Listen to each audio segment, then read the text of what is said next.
At family company's Christmas party, my wife's sister got a BMW $65,000 car and a promotion. I got a $2 bill and a now jobless t-shirt. Everyone laughed, even my wife. I drove away. Then my wife's dad, the CEO, got an email. "Turn on the news," he shouted. What they all saw make them turn pale. You know how they say timing is everything? Well, whoever they are apparently never stood under a crystal chandelier worth more than most people's cars, watching their CEO father-in-law hand out Christmas presents like some twisted corporate Santa Claus. But there I was, nursing a whiskey sour that tasted like expensive regret, surrounded by enough fake snow to make a Disney movie jealous. The Whitmore Dynamics Christmas party was always a production. Gerald Whitmore didn't do anything halfway. Not mergers, not acquisitions, and definitely not holiday parties. This year's theme was Winter Wonderland meets corporate excellence, which basically meant they dumped a small country's GDP into making our glass atrium look like Elsa's fever dream.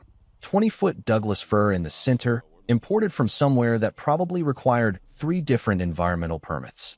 Fake snow machines working overtime, because God forbid we rely on the actual December weather outside. And that chandelier, oh, that magnificent beast of crystal and pretension, hanging above us like a glittering sword of Damocles. I should have seen it coming. Should have read the room when Gerald kept glancing my way with that shark smile of his. Should have noticed how the conversations died when I walked up to the bar, or how Marla Knox from HR suddenly developed a fascination with her phone screen every time I passed. But no, I was too busy being the good company man, the loyal husband, the guy who built the backbone of this whole operation while everyone else played politics. Sophia looked radiant tonight, I'll give her that. Her silver cocktail dress caught the light just right, and she had that glow people get when they're exactly where they think they belong. She was over by the dessert station with her sister Tessa, both of them giggling like they were still in high school instead of pushing 30. Tessa had this way of throwing her head back when she laughed, all dramatic and attention-seeking, like she was auditioning for a rom-com nobody asked for.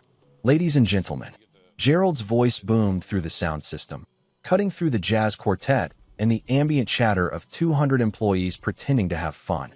The man had a voice that could command a boardroom or sell ice to Eskimos, which, considering tonight's theme, felt oddly appropriate. If I could have your attention for just a moment. The crowd turned toward the makeshift stage they'd set up near the tree. Gerald stood there in his $1,000 suit, looking every inch the benevolent patriarch of our little corporate family. Behind him, a projector displayed the Whitmore Dynamics logo in festive red and green, because subtlety was apparently not on the company credit card. As we celebrate another record year, Gerald continued, his arms spread wide like he was blessing the masses, I want to take a moment to recognize the outstanding contributions of our team members. Record year. Right. Record year built on the middleware I designed, the routing protocols I'd optimized, the compliance engines I'd coded while everyone else was busy networking and brown-nosing. But sure, Gerald, tell us all about this record year like it happened through executive vision alone. The DJ, some hipster kid with a man bun and an ironic mustache, killed the music on cue. The timing was so perfect it had to be rehearsed. Tessa practically bounced on her toes, clutching Sophia's arm like she was about to receive the Nobel Prize instead of whatever nepotistic nonsense was coming her way. Tessa Whitmore, Gerald announced, and the crowd erupted in polite applause, has shown exceptional leadership, creative vision, and dedication to the Whitmore family values. Family values. There's a phrase that could mean anything and nothing at the same time. In Gerald's vocabulary, it usually translated to born with the right last name and willing to smile for the cameras. The ribbon box appeared in Gerald's hands like a magic trick. Tessa squealed, actually squealed, like a teenager getting asked to prom, and practically skipped to the stage. The crowd ate it up. Cameras flashed from every angle, because apparently this moment needed to be documented for posterity. Or Instagram. Hard to tell the difference these days. Tessa opened the box with theatrical precision, gasping at the BMW key fob like she'd never seen luxury before. Which was rich, considering she'd been driving daddy's cars since she was 16. But the crowd didn't know that. The crowd saw a young executive being rewarded for her hard work and innovative thinking. And with this promotion to Vice President of Brand Strategy, Gerald continued, his voice dripping with paternal pride, comes all the responsibilities and privileges that our senior leadership enjoys. VP of Brand Strategy. The girl who'd spent the last 6 months posting motivational quotes on LinkedIn and calling it market research was now a VP. The same girl who thought synergy was a type of yoga and pivot was something you did in basketball. But hey, family values, right? The confetti cannons went off like we were celebrating New Year's Eve, sending streams of gold and silver paper floating down like expensive dandruff. Some landed in my whiskey sour. I picked out a piece shaped like a star and flicked it onto the marble floor, where it joined about a million others. Sophia caught my eye from across the room and gave me that look, the one that said, "Be happy for my sister," mixed with, "Don't you dare make a scene." I raised my glass in a mock toast, because what else was I supposed to do? Stand up and read my resume out loud? List every patent filing with my name on it? Explain to the room how the technology stack they were celebrating literally wouldn't exist without me? That's when Gerald's eyes found mine across the crowd. That predator smile spread across his face like oil on water, and I felt something cold settle in my stomach that had nothing to do with the air conditioning they were pumping through the vents to combat all that fake snow. "But wait," Gerald said, his voice taking on that game show host quality that rich people use when they think they're being charming. "There's one more gift to give out tonight." The crowd turned to follow his gaze, and suddenly I was the center of attention. Great. Just fucking great. Conversations stopped mid-sentence. Even the catering staff paused with their silver trays, sensing drama in the air like sharks smelling blood. Gerald waved a gift bag in my direction, not wrapped like Tessa's box, just a plain bag from some high-end store. "Come on up here, son," he called out, and the son dripped with just enough mockery to make sure everyone heard it, but couldn't quite call him on it. I walked through the crowd like I was walking through molasses. Every step felt deliberate, measured, while conversations resumed in hushed whispers around me. I could hear fragments. "Poor guy, saw it coming, about time," and realized that half the room knew what was happening before I did. Gerald handed me the bag with a flourish that probably looked generous from the back row, but felt like a loaded gun up close. "Open it up," he encouraged, and the crowd pressed closer like they were watching a public execution, which, in retrospect, they kind of were. Inside the bag, a crisp $2 bill and a black t-shirt folded with military precision. I lifted the shirt and shook it out, the fabric falling to reveal white block letters that might as well have been written in neon. "Now jobless." The laughter started somewhere in the back and rolled forward like a wave, gaining momentum as it hit the marble and bounced off the glass walls. It was the kind of laughter that feeds on itself, growing bigger and meaner with each echo. Even the jazz quartet stopped playing to stare. Sophia's laugh was the one that cut deepest, not because it was the loudest, though it was, but because of how she reached over to pat my chest afterward, like I was a good dog who'd just done a particularly amusing trick. "Oh, honey," she said, loud enough for the nearest 20 people to hear. "You should have seen your face." I stood there holding that shirt, feeling 200 pairs of eyes on me, listening to laughter that sounded like breaking glass. Gerald watched me with the satisfaction of a man who'd just won a chess game he'd been playing for months. Tessa clutched her new car keys and giggled behind her hand like we were at a comedy show instead of a professional gathering. The smart play would have been to laugh along, to make some self-deprecating joke about finally having time for my hobbies, or "now Sophia can't complain about me working late," to turn their cruelty into crowd-pleasing humor and walk away with whatever dignity intact. Instead, I folded that shirt with the same careful precision Gerald's people probably used to plan this little performance, placed it back in the bag, closed the top, took a breath that felt like swallowing glass. "Thank you," I said, loud enough for the room to hear, but quiet enough to sound sincere. "This is exactly what I needed." The laughter faltered, confused by my tone. Gerald's smile flickered like a bad connection. Because "thank you" wasn't in their script, and sincerity wasn't supposed to be my weapon of choice. I walked toward the valet desk with measured steps, past Gene Park, who mouthed sorry, with genuine regret in his eyes, past CFO Owen Pike, who raised his champagne glass like he was toasting my funeral, past Marla Knox, who suddenly developed an urgent need to check her clipboard. "Sir?" the valet kid asked, probably 19 and working this gig for beer money. looking nervous about getting caught in whatever corporate drama was unfolding behind us. The gray sedan, I told him, handing over my ticket. Take your time. No one followed me. Not even Sophia. She was too busy accepting congratulations for her sister's promotion and playing the part of the loyal corporate wife. The laughter had resumed behind me, already moving on to the next conversation, the next joke, the next moment of manufactured holiday cheer. But as I waited for my car, keys jingling in the valet kid's nervous hands, I couldn't stop smiling. Because they thought they'd won. They thought public humiliation was the end of the story. They had no idea it was just the beginning. The garage beneath Whitmore Dynamics felt like a concrete tomb, all echoing footsteps and fluorescent lights that buzzed with the intensity of angry wasps. The cold December air bit through my suit jacket as I walked toward my car, a 12-year-old Honda Civic that looked embarrassingly out of place next to the parade of German luxury sedans and electric penis extensions parked in the executive section. But that old gray sedan was mine, paid for with honest money, not daddy's trust fund or corporate kickbacks disguised as performance bonuses. The valet kid handed me the keys with the kind of careful politeness you use around someone who might be having a mental breakdown. "Have a good evening, sir," he said, like he was defusing a bomb instead of returning car keys to a guy who'd just been publicly humiliated by his boss/father-in-law. "Thanks, kid. You too." I tipped him $20, money I probably shouldn't have been throwing around, considering I was now officially unemployed, but he'd been the only person all evening who treated me like a human being instead of entertainment.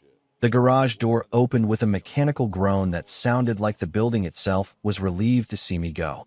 I pulled out into the December night, watching the Whitmore Tower shrink in my rearview mirror until it was just another collection of office lights trying to make themselves important against the darkness.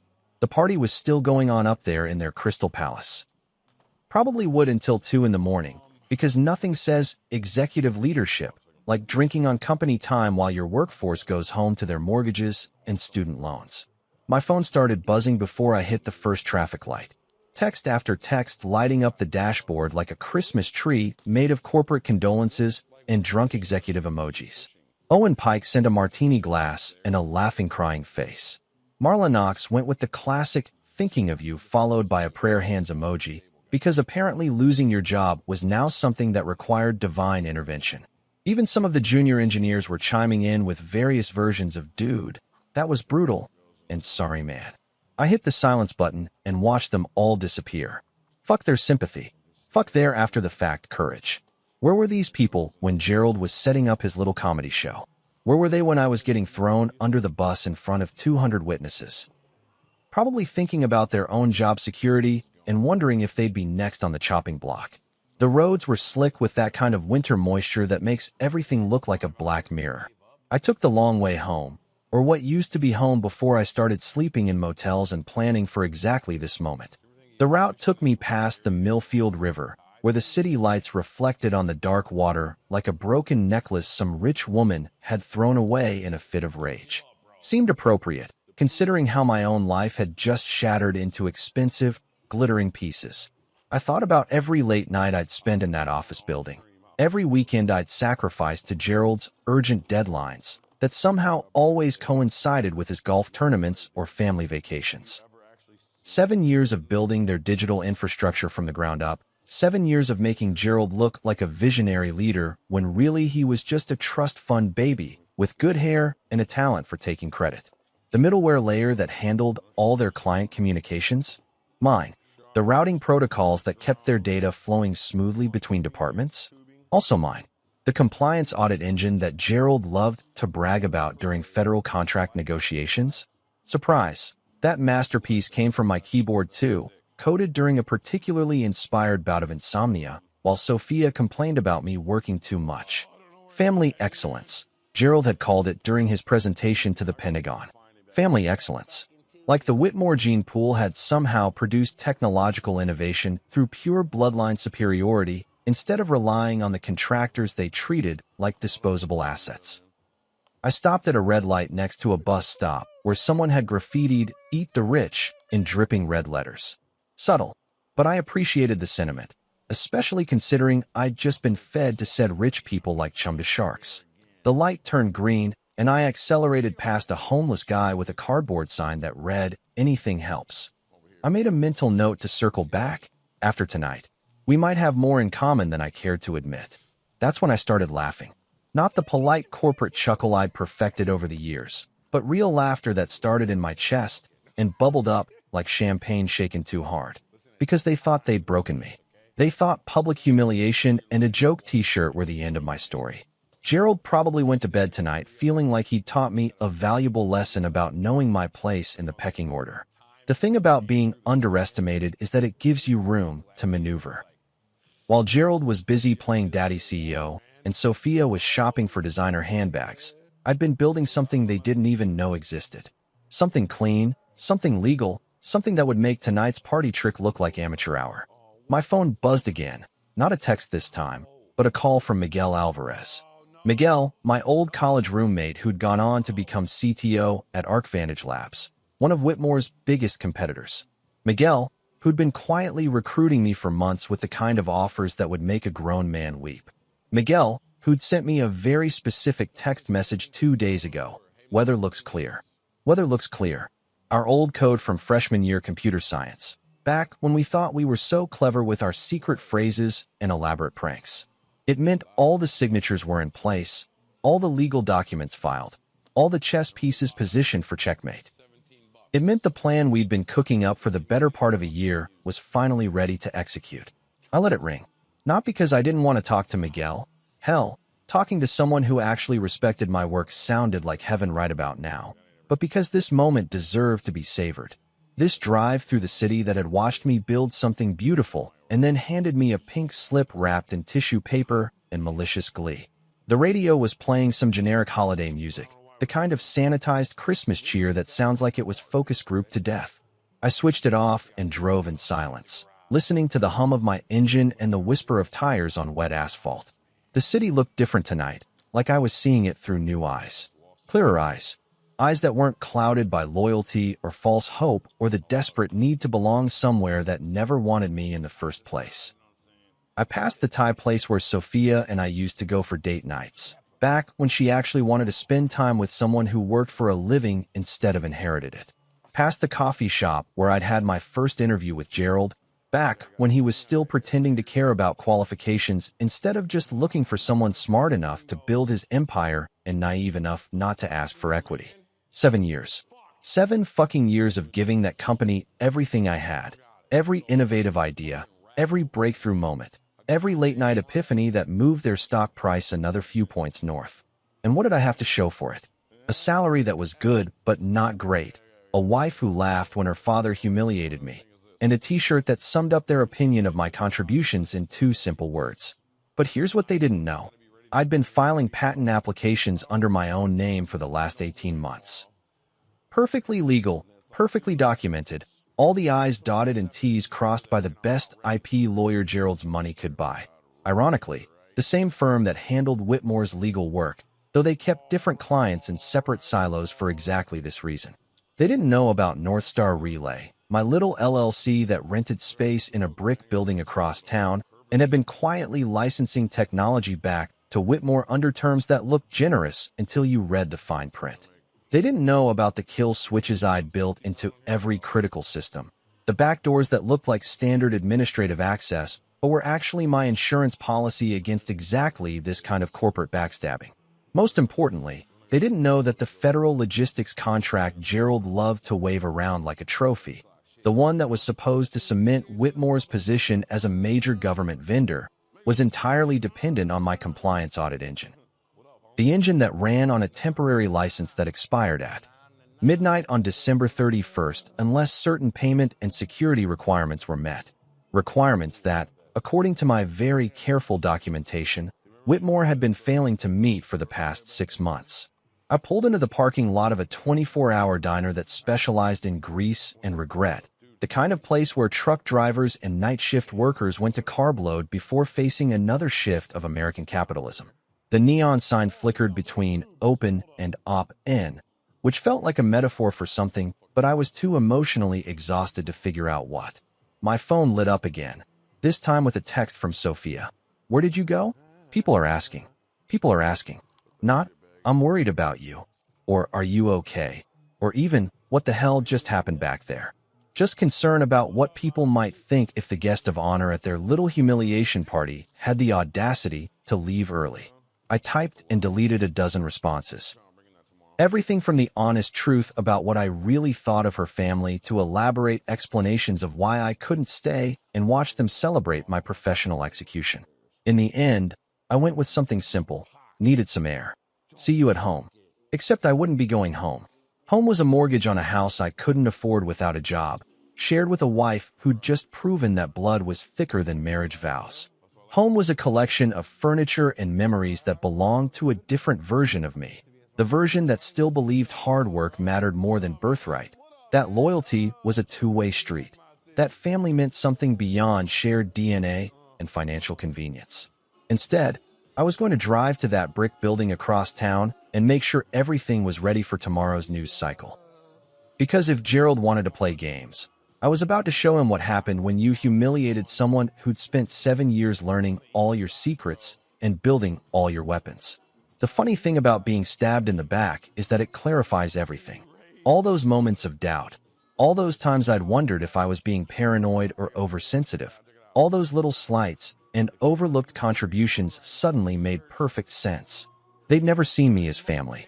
They'd seen me as a useful tool, and now that they thought they didn't need me anymore, they were throwing me away with about as much ceremony as you'd give a broken stapler. But tools work both ways. And tomorrow morning, they were going to learn the difference between owning someone and needing them. I started the engine and pulled back onto the road, leaving the diner's neon glow behind me as I headed toward the future I'd been building in secret. The party was over, but the real show was about to begin. The parking lot of 1247 Industrial Way looked like the kind of place where dreams go to die. Cracked asphalt, weeds growing through concrete, and a flickering streetlight that probably hadn't been serviced since the Clinton administration. But that shitty little brick building was about to become ground zero for the most expensive lesson Gerald Whitmore had ever received, and the best part was that he'd paid for it himself through 7 years of my generous salary. I slid my keycard through the reader. Yeah, that's right, keycard access to a building that looked like it should be condemned, and listened to the satisfying beep that meant I was home. Not home like the McMansion I'd been sharing with Sophia and her collection of throw pillows that cost more than most people's rent, but home like a place where I could finally stop pretending to be someone else's idea of success. The lobby, and I use that term loosely, consisted of a folding table, a dying rubber plant that I'd named Wilson after the volleyball in Castaway, and a motivational poster someone had left behind that read teamwork, because sometimes you can't do it all yourself. Ironic, considering I'd spent the last year doing exactly that while Gerald took credit and Sophia planned shopping trips to celebrate our achievements. Northstar Relay LLC occupied exactly 2 rooms and a server closet on the 2nd floor of this architectural masterpiece. Room 1 was what I generously called the conference area. A card table, 2 mismatched chairs from a garage sale, and a whiteboard covered in coffee stains and the kind of brilliant scribbles that only make sense at 3 in the morning when you're hopped up on energy drinks and pure spite. Room 2 was the development lab, which sounded way fancier than the place where I kept my good computer and a mini fridge full of Red Bull. But it was the server closet that made this whole operation worthwhile. Behind a door marked "Authorized Personnel Only," because I had a sense of humor about these things, a rack of humming hardware connected to fiber optic cables that would make NASA jealous. This wasn't some hobbyist setup cobbled together from Amazon Basics. This was enterprise-grade equipment that I'd been accumulating piece by piece, always paying cash, always keeping the receipts, always making sure everything was legal and traceable and absolutely fucking bulletproof. The smell hit me as soon as I opened the closet door. Ozone from the servers, that metallic tang of solder from late-night hardware modifications, and just a hint of the vanilla air freshener I'd hung up to mask the fact that I'd been practically living here for months. Home sweet home, population, me and about 50,000 lines of code that were about to change everything. I powered up the main workstation and watched the screens come alive with the kind of beautiful chaos that only a systems architect could appreciate. Network diagrams that looked like electronic spider webs, database schemas that would make a mathematician weep, and monitoring dashboards that tracked every heartbeat of every system running Whitmore's precious empire. Because here's the thing about being the guy who builds the foundation. You get to decide exactly how strong that foundation really is. The corkboard above my desk told the whole story in 4 neat rows of paper. Patent application 847291. A. Distributed middleware communication layer with adaptive load balancing. Patent application 847291. B. Resilient network routing protocol with autonomous failure detection. Patent application 847291. C. Real-time compliance audit engine for federal contract verification. And my personal favorite, patent application 847291D. Machine Identity Vault with cryptographic chain of custody. All filed under my name. All assigned to Northstar Relay. All perfectly, absolutely, completely legal under the intellectual property clauses buried in page 37 of my employment contract. Clauses that Gerald's lawyers had written to protect Whitmore from employee theft, not realizing they'd created a loophole big enough to drive a fucking semi-truck through. C. When you write IP protections that say, work product developed using company resources becomes company property, you better make damn sure you define what constitutes company resources. And when the employee in question has been working nights and weekends in his own lab, using his own equipment, solving problems that the company never officially asked him to solve, well, that's when things get interesting from a legal standpoint. I'd been documenting everything for 18 months. Every email thread where Gerald pushed back my resource requests. Every budget meeting where they cut my team's funding while increasing marketing's budget for brand awareness initiatives, aka Tessa's Instagram consulting fees. Every security audit I'd recommended that got shelved because we'll deal with that next quarter. Every time they'd told me to make do with what I had while they bought themselves new offices and executive retreats to align on strategic vision. Priya Desai, my lawyer, had reviewed every filing, every assignment document, every licensing agreement with the kind of thoroughness that made her worth every penny of her ridiculous hourly rate. It's airtight, she'd told me last week over coffee in her downtown office that probably cost more per square foot than most people's apartments. They've been licensing your technology for months without knowing it. The moment they breach payment or security covenants, you can revoke access entirely. And oh, had they breached those covenants? The security requirements alone were like a greatest hits collection of corporate negligence. Unpatched systems, default passwords on critical infrastructure, administrative accounts shared via sticky notes, and my personal favorite, Owen Pike using password 123 for his CFO credentials because apparently cybersecurity was too complicated for someone making high six figures. I logged into the escrow agent's dashboard and confirmed what Miguel had been hinting at in his cryptic texts. ArcVantage's payment had cleared that afternoon. Not just cleared, but cleared big. 7 figures big. The kind of money that would let me tell Gerald Whitmore exactly where he could shove his now jobless t-shirt while wearing a smile that could power a small city. The license flip over timers were already set. Midnight tonight, Whitmore's access to my core systems would expire unless they met specific payment and security requirements that I'd been documenting their failure to meet for months. At 12:01 a.m., those same licenses would automatically transfer to ArcVantage under our exclusive partnership agreement.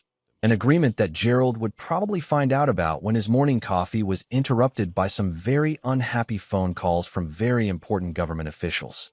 I pulled up the draft email I'd been perfecting for the better part of 6 months. Every word chosen for maximum legal impact and minimum emotional satisfaction, because this wasn't about revenge, this was about business. The subject line was beautifully bland. Notice of license termination due to covenant breach. The body read like something generated by the world's most polite sociopath.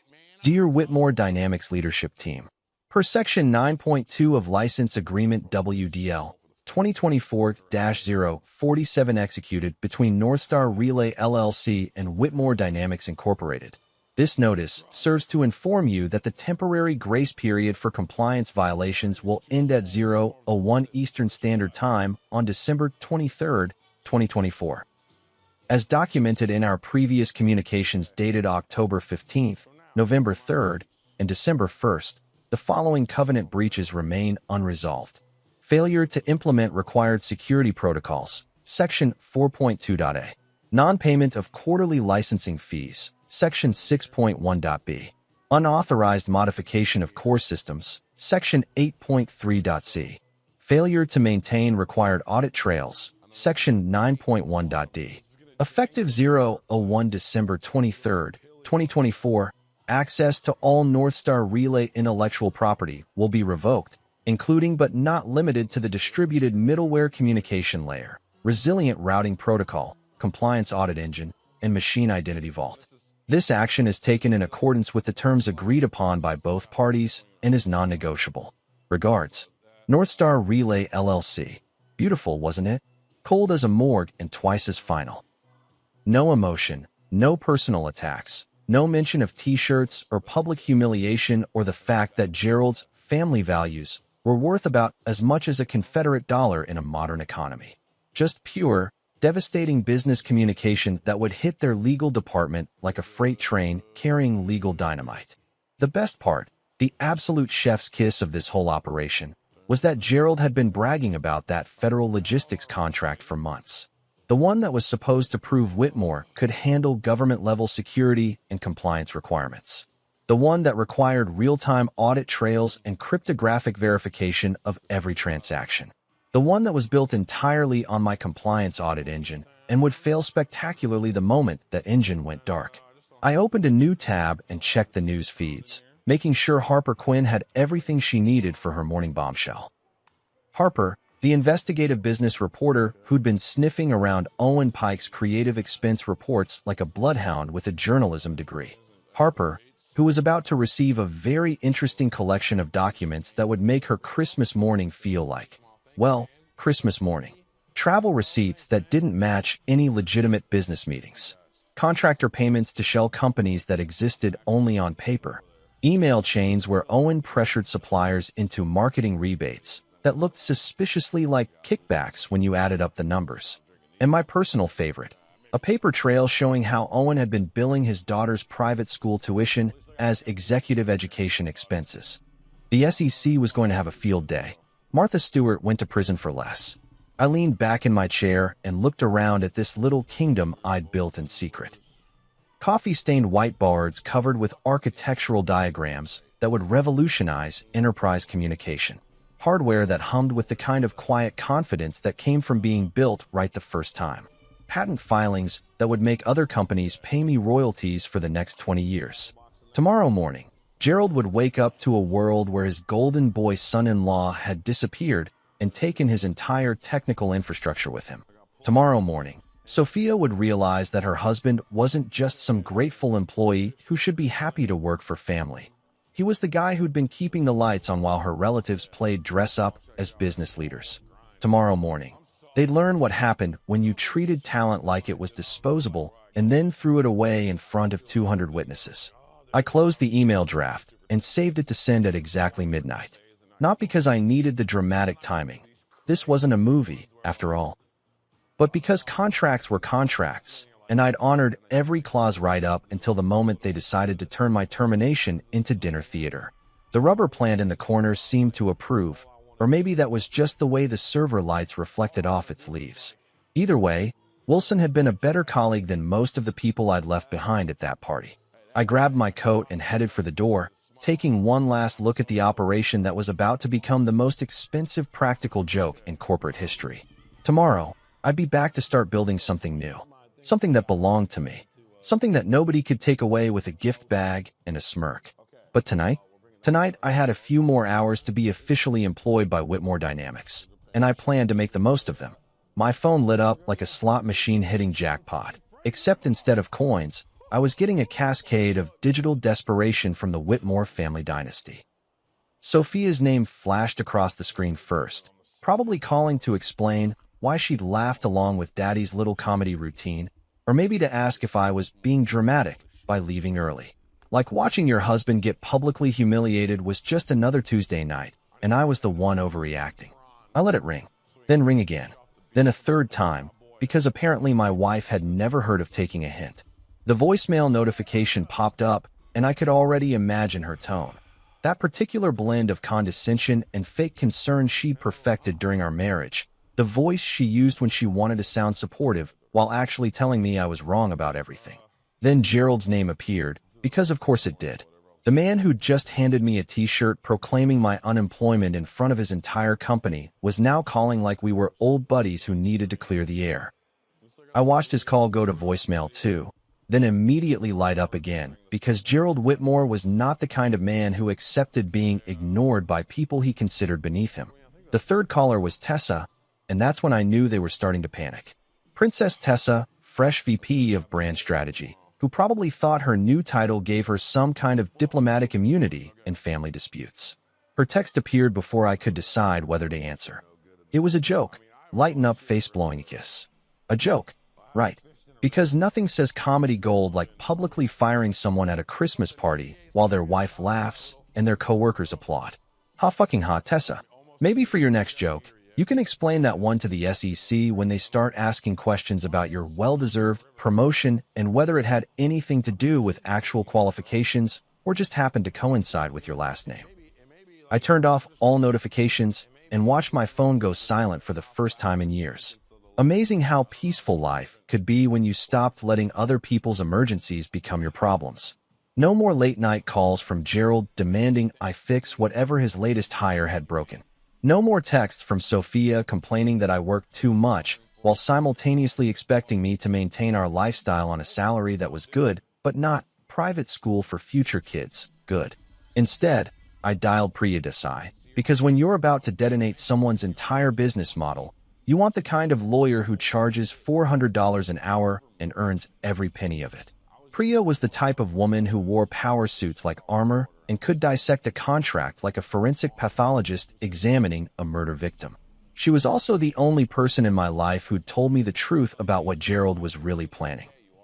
"I've been waiting for your call," she said before I could even identify myself. Her voice had that crisp efficiency that came from billing in 6-minute increments and never wasting a second of anyone's time, especially her own. "I assume tonight went exactly as we predicted? T-shirt and everything," I confirmed, settling back into my car seat and watching the brick building that housed my real future. Gerald's got a real flair for the dramatic. Should have gone into theater instead of inheriting a tech company. Perfect. The afternoon wire from ArcVantage cleared escrow at 3:47 p.m. 7 figures, as promised. The second license agreement, exclusive global rights to your patent portfolio, goes live at midnight when Whitmore's access expires. I could hear papers rustling in the background, the sound of someone who had her shit together while everyone else was stumbling around in the dark. Miguel Alvarez called my office an hour ago to confirm final details. He sounds very pleased with the arrangement. Miguel, my old college buddy who'd gone on to bigger and better things while I was busy being Gerald's favorite technical whipping boy. Miguel, who'd been quietly recruiting me for months while I was still trying to make things work with Whitmore. Miguel, who'd looked at my patent portfolio like a kid in a candy store and immediately started talking about partnership agreements and revenue sharing and all the things that happen when companies actually value innovation instead of just exploiting it. "There's something else," Priya continued, and I could hear the satisfaction in her voice. "Harper Quinn called this afternoon. She's running the Pike story tomorrow morning. Early edition, front page of the business section. She wanted me to thank you for the documentation package." Harper Quinn, the investigative reporter who'd been circling Owen Pike like a shark that had smelled blood in the water but couldn't quite locate the source. The woman who'd built her career exposing corporate corruption and had been looking for a way into Whitmore's books for the better part of a year. The journalist who was about to receive enough evidence to keep her busy until Easter. "How bad is it?" I asked, though I already knew the answer. I'd been collecting Owen's dirty laundry for months. Every questionable expense report, every suspicious vendor payment, every creative interpretation of business necessity that would make an accountant break out in hives. Bad enough to trigger an SEC inquiry, probably within the week. The shell company payments alone are worth their own investigation. Add in the vendor kickbacks and the personal expenses he's been writing off as business costs. Priya paused for dramatic effect, because even lawyers appreciated good timing. "Let's just say Owen's going to need a very good criminal defense attorney, and soon." I thought about Owen at the party tonight. raising his champagne glass in my direction like he was toasting my downfall. Pompous bastard probably went home feeling like he'd participated in some kind of corporate team-building exercise, bonding with the boss by laughing at the hired help. Tomorrow he'd wake up to federal investigators asking very pointed questions about his travel expenses and vendor relationships. "There's one more thing," I said, watching a security guard make his rounds through the parking lot, flashlight beam cutting through the darkness like he was searching for problems that weren't there. "Ray Holt warned me months ago that something was coming. Said to watch my back." Ray Holt, Whitmore's head of security, was old-school law enforcement who'd retired from the FBI to babysit corporate executives and their various legal liabilities. He'd seen enough white-collar crime to recognize the warning signs, and apparently he'd been seeing plenty of warning signs around the Whitmore family tree. Ray didn't say much. 20 years of federal service had taught him the value of keeping his mouth shut, but when he did speak, smart people listened. "Watch your back," he'd told me 3 months ago, cornering me by the coffee machine during one of my rare visits to the actual office. "Things are moving upstairs. Not good things." He'd walked away before I could ask for details, but the message was clear. Whatever Gerald was planning, it wasn't going to end well for me. Funny how being right doesn't make you feel better when you're the target. "Ray's a smart man," Priya said, her voice carrying the kind of respect that came from dealing with too many cases where someone should have listened to the warning signs. "He probably saw the writing on the wall before Gerald even started planning his little Christmas surprise.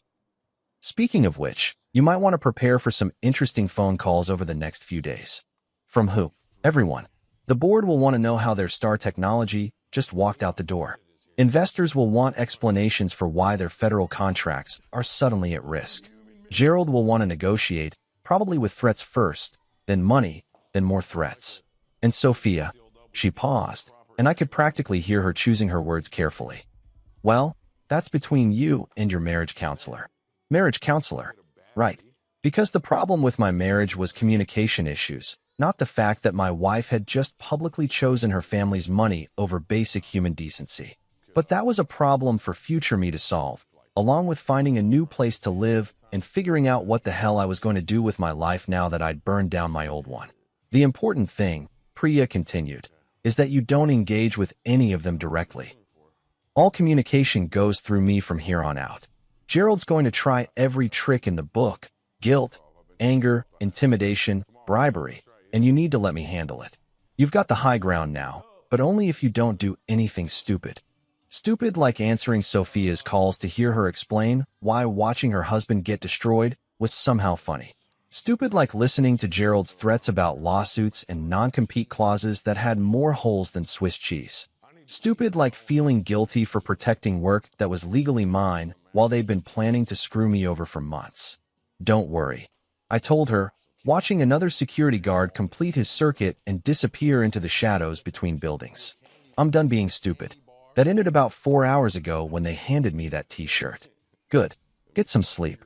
Tomorrow's going to be very interesting." I hung up and sat in the silence of my car, engine cooling with little ticking sounds that reminded me of a countdown timer.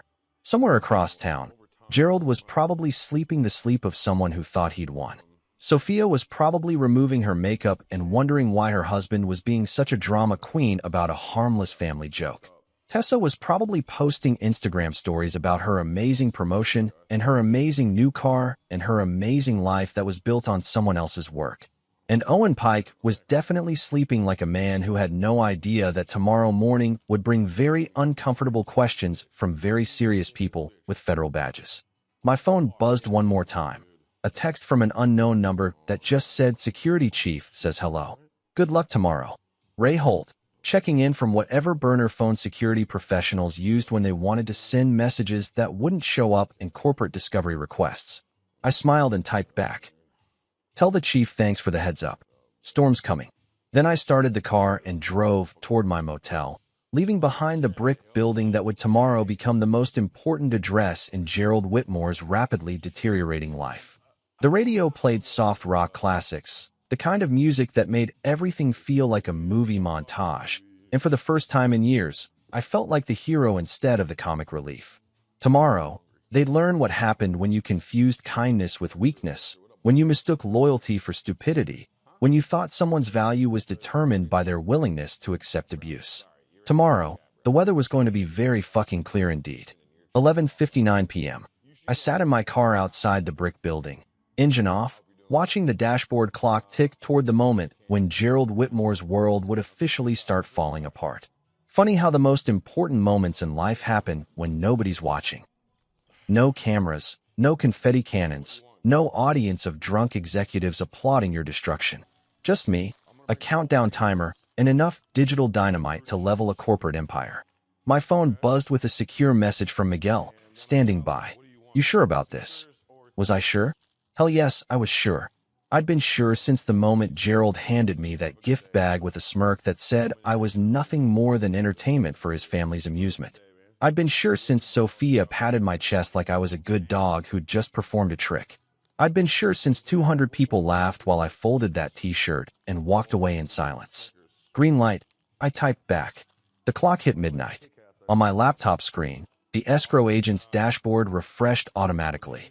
License status, transferred. The ARC Vantage flags flipped from yellow to green like Christmas lights coming online. Every patent, every piece of code, every digital asset that had been powering Whitmore's record year now belonged to their biggest competitor. I clicked send on the termination email. Somewhere across the city, Gerald's phone was lighting up with automated alerts from systems he probably didn't even know existed. Security protocols failing. Database connections timing out. The compliance audit engine, the one that kept his precious federal contract valid, going dark like someone had pulled the plug on his life support. My phone pinged with another secure message. "We're live. Press release cues at 6 a.m. Welcome to ARC Vantage." The press release. God, I'd helped Miguel craft that beautiful piece of corporate theater. ARC Vantage Labs announces exclusive partnership with Northstar Relay, expanding federal compliance capabilities. Professional, boring, and absolutely devastating once people connected the dots between my patent portfolio and Whitmore's sudden technical difficulties. I walked into the building one last time, taking the stairs to my little kingdom of servers and stolen time. The closet hummed with quiet satisfaction, all those machines processing the transition like they'd been waiting for this moment as long as I had. On the main console, a tiny blue light that had been blinking yellow for months finally settled into steady blue. The hardware key had accepted its new master. It was done. In 12 hours, when Gerald dragged himself out of bed expecting another day of playing CEO with someone else's technology, he'd discover that his entire infrastructure had vanished overnight. Not stolen, transferred. Not hacked, legally revoked. Not sabotaged, just business. I grabbed the framed $2 bill from my desk, Gerald's little joke gift that was about to become my favorite decoration, and headed for the door. Tomorrow I'd be back to start the real work, building something new with Miguel and a team that actually understood the difference between innovation and inheritance. But tonight, I had one more stop to make. The Days Inn on Route 9 wasn't exactly the Four Seasons, but it had two things I needed: cable TV and a deadbolt that actually worked. I'd been calling it home for the past 3 weeks, ever since I realized that sharing a bed with someone who'd rather laugh at your humiliation than defend your dignity wasn't really what marriage was supposed to be about. The room smelled like industrial carpet cleaner and broken dreams, but at least it was honest about what it was. My phone buzzed at 5:47 a.m. with a text from Harper Quinn. "We're running a package at 6:05 a.m. Hope you're ready." Ready? Lady, I'd been ready since Gerald first started treating me like his personal tech support instead of the architect who'd built his entire digital empire. I'd been ready since the first board meeting where he took credit for my innovations while I sat in the back like hired help. I'd been ready since Sophia started introducing me as my husband who works for Daddy, instead of the guy who actually made Daddy's company functional. But yeah, Harper, I was ready. I made coffee with the little machine that probably hadn't been cleaned since Bush was president, the first Bush, and settled in to watch the morning news like it was the Super Bowl and Christmas rolled into one beautiful, career-destroying package. The local station was running their usual mix of weather updates, traffic reports, and human interest stories about rescued puppies, but I knew that was about to change in about 10 minutes. 6 o'clock came and went with nothing. Then 6:02. Then 6:03. I started wondering if Harper had chickened out, if maybe Gerald's lawyers had gotten to her editor, if maybe this was all going to fizzle out like a wet firecracker on the 4th of July. Then, at 6:05 a.m. exactly, the screen flashed breaking news in letters big enough to read from space. Good morning. This is Jennifer Walsh with Channel 7 News. We're following breaking developments in a story that could have major implications for federal contracting and corporate governance. Whitmore Dynamics, the technology company that recently secured a major logistics contract with the Pentagon, is facing what sources are calling a compliance crisis following the sudden revocation of critical software licenses. They put Whitmore's logo on screen, that pretentious mountain peak design that was supposed to represent reaching new heights, but looked more like a pyramid scheme's fever dream. The same logo that had been plastered all over the Christmas party while they handed out BMWs to unqualified family members and unemployment to the guy who built their technical foundation. The company's stock has been halted pending investigation into what federal officials are describing as potential noncompliance with security protocols required for government contracts. The license revocation affects multiple core systems, including what sources describe as the backbone of Whitmore's audit and compliance infrastructure. Beautiful. Just fucking beautiful. I could picture Gerald right now, probably still in his silk pajamas, watching his company's stock price disappear while he tried to figure out how his disposable son-in-law had just nuked his entire operation from orbit. But wait, it got better. The screen cut to footage of Gerald arriving at Whitmore headquarters, and holy shit, the man looked like he'd aged about 10 years overnight. His usually perfect hair was disheveled, his tie was crooked, and he had that deer-in-headlights expression that rich people get when reality finally catches up with their bullshit. Reporters were shouting questions at him like he was walking a perp walk instead of just going to work. Mr. Whitmore, can you comment on the license termination? Sir, how will this affect your federal contracts? What's your response to allegations of security violations?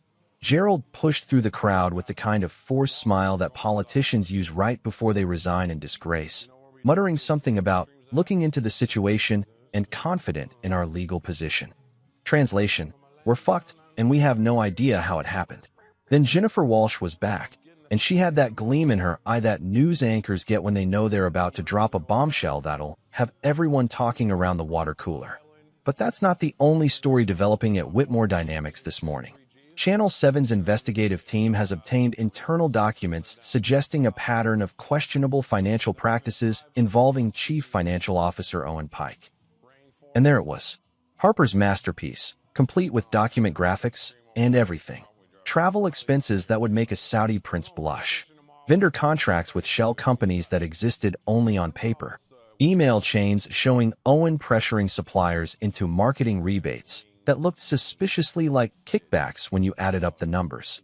My personal favorite was the graphic showing Owen's daughter's private school tuition being billed as executive education expenses, because apparently learning advanced finger painting at Manhattan Prep Academy was crucial to Whitmore's corporate strategy. The Securities and Exchange Commission has announced a preliminary inquiry into these allegations, with sources suggesting that a formal investigation could be launched as early as next week. I actually laughed out loud. Not the polite chuckle I'd been using for 7 years of corporate meetings, but real laughter that started in my chest and bubbled up like champagne. Owen Pike, the same pompous asshole who'd raised his glass to toast my humiliation, was about to become very familiar with federal prison cuisine. My phone started blowing up. Not with calls this time.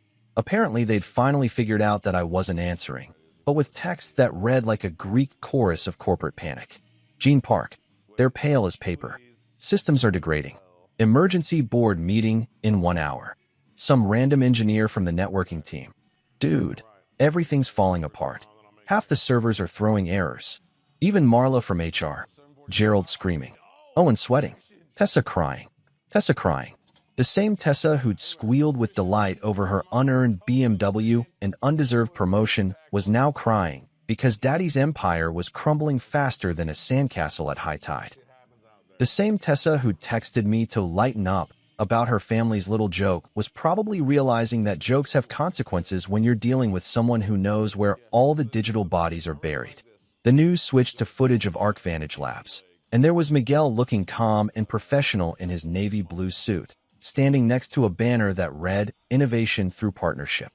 The reporter was asking him about his company's strategic acquisition of critical compliance technology, and Miguel was giving all the right answers about excited to serve federal clients and committed to the highest security standards. Everything Whitmore had failed to do, everything Gerald had been too arrogant to prioritize, everything they'd assumed would just keep working because it always had, Miguel was promising to do it right. With my technology, with my patents, with my expertise, properly valued and legally protected. The partnership with Northstar Relay represents a significant expansion of ArcVantage's federal compliance capabilities, Miguel was saying, and I could see him fighting to keep a straight face. We'd practiced this interview 3 times, and every run-through had ended with both of us cracking up like teenagers pulling off the perfect prank. Except this wasn't a prank. This was business. This was what happened when you treated innovation like inheritance and assumed that smart people would always be grateful for whatever scraps you threw them. This was what happened when you confused loyalty with stupidity and thought public humiliation was an appropriate management technique. The segment ended with stock footage of federal buildings and serious voice narration about increasing scrutiny of government contractors and the importance of corporate governance in sensitive industries. Translation: Gerald's about to become very popular with regulatory agencies, and not in a good way. I poured another cup of terrible coffee and checked the market futures. Whitmore Dynamics was down 18% in pre-market trading, with more bad news probably on the way once word got out about the full scope of their technical difficulties. ArcVantage, meanwhile, was up 6% on news of their federal contract expansion. My phone buzzed with one more message, this one from Sophia. What did you do? What did I do? Oh, honey, that was the wrong question. The right question was, what took me so long to do it? I stared at her message for a long time, thumb hovering over the keyboard while I composed and deleted about 15 different responses. Everything from detailed explanations of intellectual property law to simple statements of fact about who actually built what. In the end, I went with something that captured exactly how I felt about 7 years of being taken for granted while she shopped for furniture with money I'd earned and she'd never respected. I stopped letting people laugh while standing on my work. Send. Then I turned off my phone, cranked up the TV volume, and settled in to watch Gerald Whitmore learn the most expensive lesson of his privileged life. The coffee was still terrible, the motel room still smelled like industrial despair, and my marriage was probably over. But for the first time in years, I felt like the person I used to be before I'd started apologizing for being good at my job. And that, as they say in the business world, was priceless.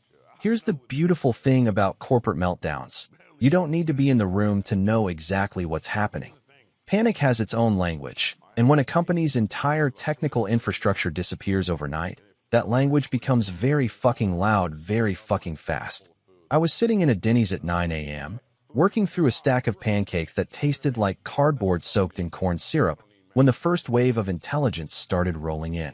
Marla Knox from HR, the same woman who'd pretended not to see me at the party, was suddenly my new best friend via text message. Gerald screaming at IT. Owen sweating through his shirt. Tessa locked in her office crying. Emergency board meeting started 20 minutes ago. Screaming at IT. Of course he was. Because when your entire business model evaporates overnight, the natural response is to yell at the 22-year-old help desk guy like it's his fault that daddy's golden goose just flew the coop. I could picture Gerald red-faced and spittle flying, demanding to know why our systems weren't working, completely oblivious to the fact that they'd never actually been his systems in the first place. My phone buzzed again, this time from Gene Park, the floor manager who'd actually understood what I did for a living instead of just nodding politely during technical presentations. Boss man, they're dead in the water. Federal audit portal won't even load. Compliance dashboard showing nothing but error messages. Gerald just asked IT if they tried turning it off and on again. Turning it off and on again. Jesus Christ. 7 years of building enterprise-grade infrastructure, and Gerald thought the solution was the same tech support advice your grandmother gets when her email stops working. The man who'd been bragging about family excellence and innovative leadership was now troubleshooting like a suburban dad trying to fix his Wi-Fi. But wait, it got better. The federal contract. The one Gerald loved to mention in every investor call. the one that was supposed to prove Whitmore could handle government-level security requirements, was now at risk because they couldn't self-certify their compliance systems. Because those systems were mine. Because those systems were now licensed exclusively to ArcVantage. Because Gerald had been so busy planning his Christmas party humiliation theater that he'd forgotten to read the fine print on who actually owned what. Bloomberg was running a breaking news ticker at the bottom of the diner's TV. Whitmore Dynamics trading halted pending SEC review of financial irregularities. The SEC. Harper Quinn had really delivered on her promise to make Owen's life interesting.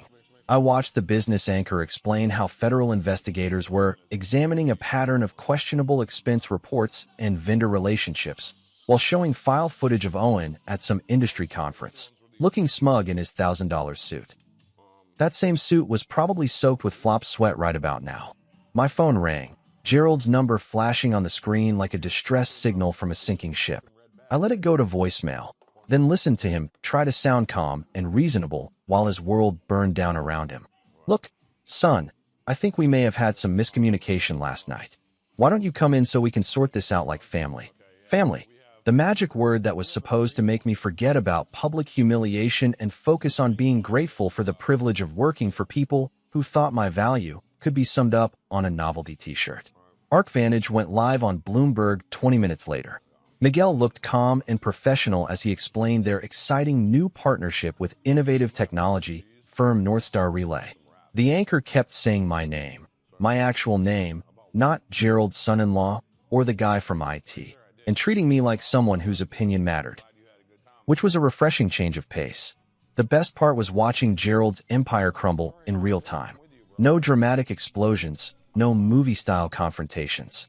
Just quiet system failures and regulatory inquiries, and the steady drip, drip, drip of consequences finally catching up with people who'd thought they were untouchable. Sophia finally texted around noon.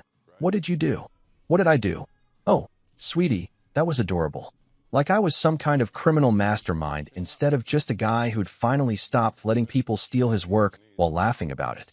Like protecting intellectual property that was legally mine was somehow a betrayal instead of basic self-respect. I stared at her message for about 10 minutes, typing and deleting responses while my pancakes got cold. Everything from detailed explanations of patent law to simple statements about what happens when you treat talent like it's disposable. In the end, I went with the truth, because sometimes the truth is the sharpest weapon you can use. I stopped letting people laugh while standing on my work. Send. Gerald's call came at exactly noon, because apparently even in the middle of a corporate meltdown, the man still believed in power lunch timing. His voice had that dangerous quiet quality that rich people use when they're trying not to scream at the help in public, controlled, measured, and absolutely seething underneath. You come here now, he said, not bothering with pleasantries or even basic human decency. Just a command from the lord of the manor to his rebellious peasant, because Gerald Whitmore didn't make requests. He gave orders and expected them to be followed by people who knew their place in his carefully constructed hierarchy. No, I said, and the silence that followed was so complete I could practically hear his brain short-circuiting. But I'll meet you in the lobby in an hour. Bring your lawyer. I hung up before he could respond, because sometimes the most powerful thing you can do is refuse to play by someone else's rules. Gerald was used to people jumping when he called, scrambling to fix his problems while he took credit for their solutions. Well, surprise, Gerald, your favorite fixer just became your biggest problem. The lobby of Whitmore Dynamics was all marble and glass and aggressive corporate masculinity, designed to intimidate visitors and remind employees exactly who signed their paychecks. Under normal circumstances, I would have felt small walking into that temple of inherited wealth and purchased power. Today, I felt like David walking into Goliath's neighborhood with a slingshot and absolutely nothing left to lose.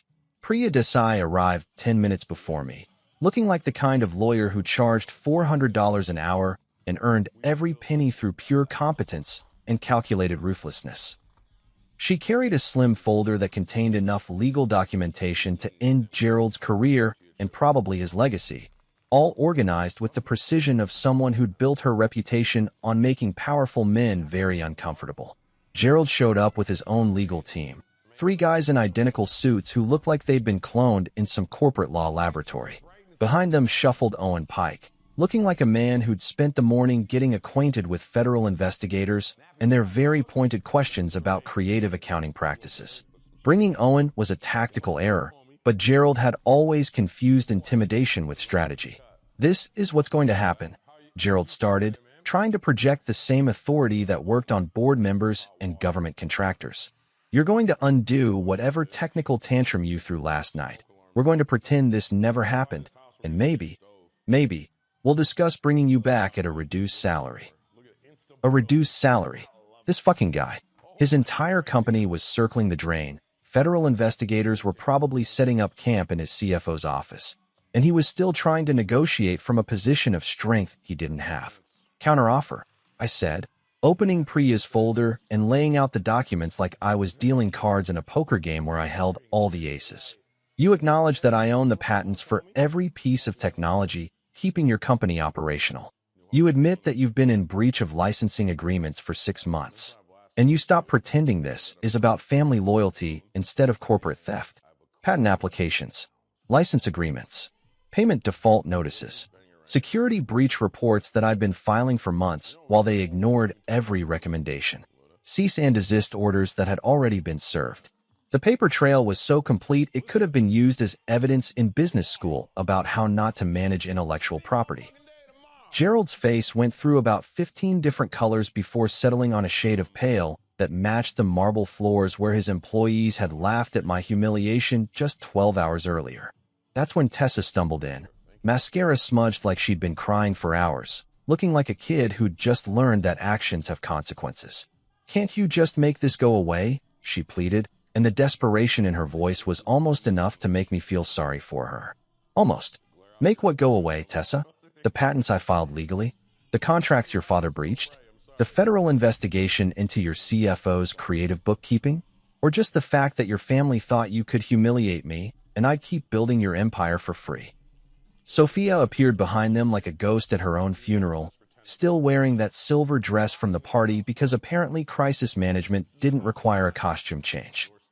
Her arms were folded across her chest in that defensive posture she used when she knew she was wrong, but wasn't ready to admit it. "We're family." Gerald tried one more time, like magic words that would undo 18 months of careful legal preparation.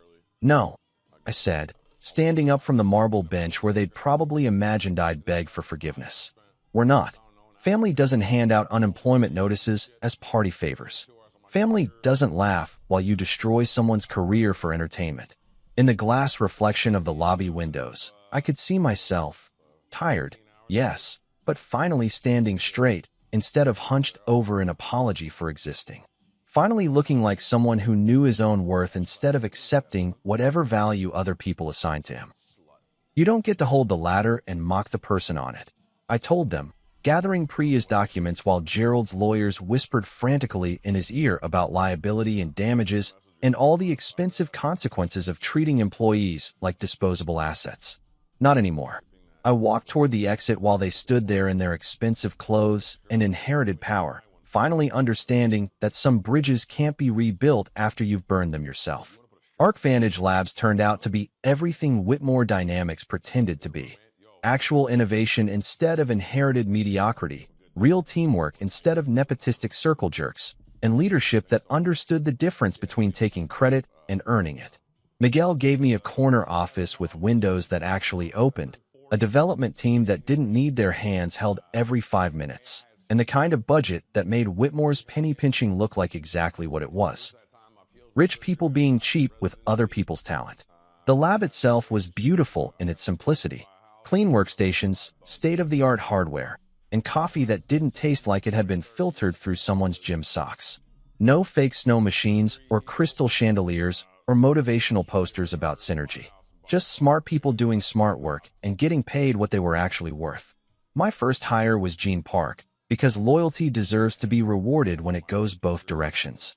I offered him a signing bonus that was more than Whitmore had given him in annual raises over 3 years, plus equity in the projects he'd actually be building instead of just maintaining. Gene took one look at the offer sheet and started laughing. The good kind of laughter, not the cruel kind I'd been subjected to at Gerald's party. You know they're calling you Lucifer over there? Gene told me during his first week, setting up his workstation with the kind of care that comes from finally having tools that match your skill level. Marla from HR keeps talking about how you betrayed the family trust. Family trust. Right. Because trusting your family not to publicly humiliate you was apparently too much to ask, but expecting you to keep building their empire after they treated you like garbage was just natural family dynamics. We started a helpline for smaller vendors who'd been getting squeezed by Owen's kickback schemes. Companies that had been forced to choose between paying bribes disguised as marketing fees or losing their Whitmore contracts entirely. Turned out there were a lot of them, and they all had stories about Owen's creative interpretation of ethical business practices.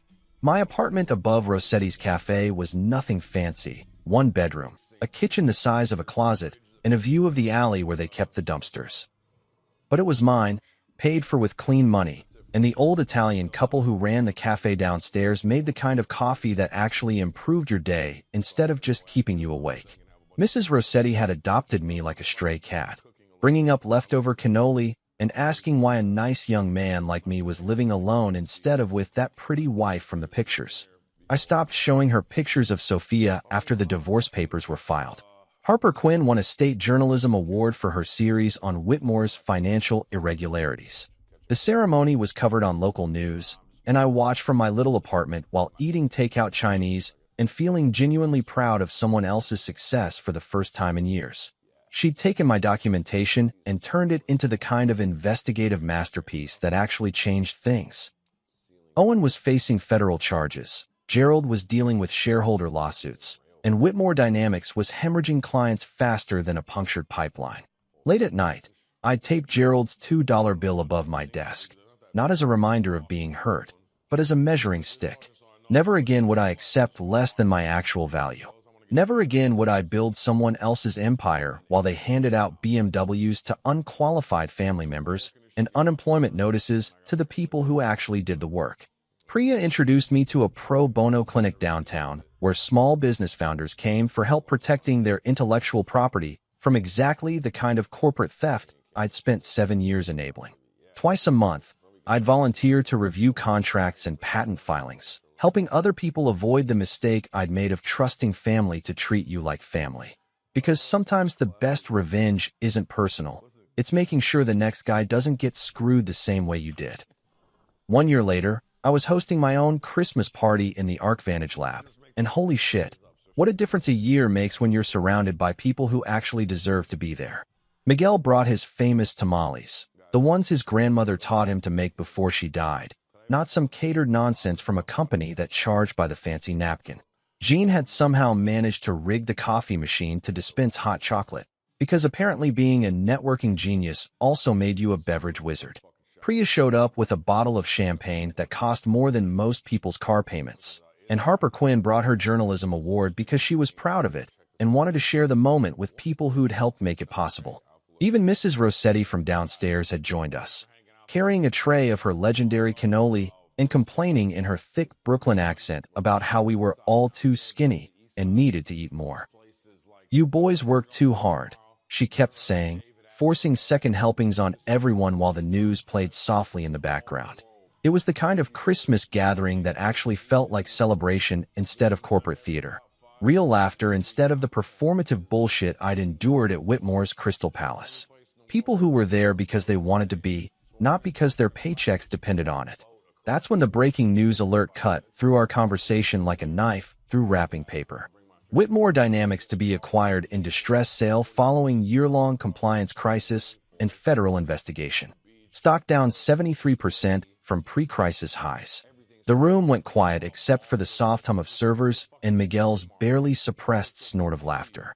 On screen, they were showing file footage of the Whitmore building, the same glass tower where I'd spent 7 years building other people's dreams while they planned my destruction. Catastrophic dependency on revoked intellectual property licenses, the anchor was saying, reading from notes like she was delivering someone's obituary.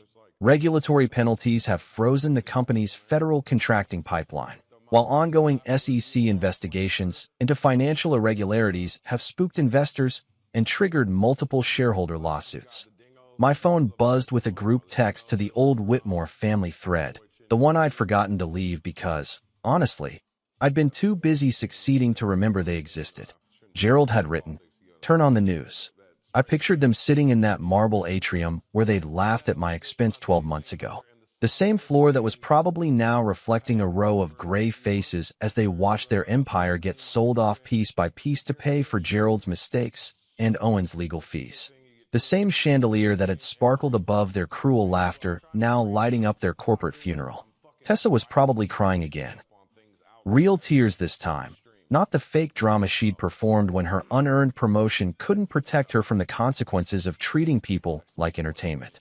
Sophia was probably wondering if she should have defended her husband instead of her family's money. But that ship had sailed the moment she chose to laugh instead of stand up. I looked at the tiny $2 bill in its frame on my desk. Gerald's joke gift that had become my favorite reminder of exactly how much I was worth to people who thought net worth was the only worth that mattered. That wrinkled piece of legal tinder had watched me build something real, something mine, something that nobody could take away with a gift bag and a smirk. Miguel raised his champagne glass in a toast that felt nothing like Owen Pike's mocking gesture from that awful night. "To building things that last," he said, and everyone clinked glasses while the TV droned on about distressed sales and federal penalties and the spectacular fall of people who'd confused inheritance with intelligence. Harper was grinning like she'd just won the lottery. "You know what the best part is?" she said, gesturing at the screen where financial analysts were dissecting Whitmore's collapse with surgical precision. "They're using your patents as case studies in business schools now. How to protect intellectual property in corporate partnerships. You're literally teaching the next generation how not to get screwed." Mrs. Rossetti patted my shoulder with flour-dusted hands and said something in Italian that I'm pretty sure translated to "good for you, kid." She'd never understood exactly what I did for a living, but she understood the difference between people who worked for what they had and people who just expected it to be handed to them. I didn't need their applause anymore. Didn't need Gerald's approval or Sophia's validation or Tessa's fake friendship. I had something better, a team that respected my work, a future I'd built with my own hands, and the satisfaction of knowing that they'd finally learned what value looks like. It just took destroying their lives to teach them the lesson.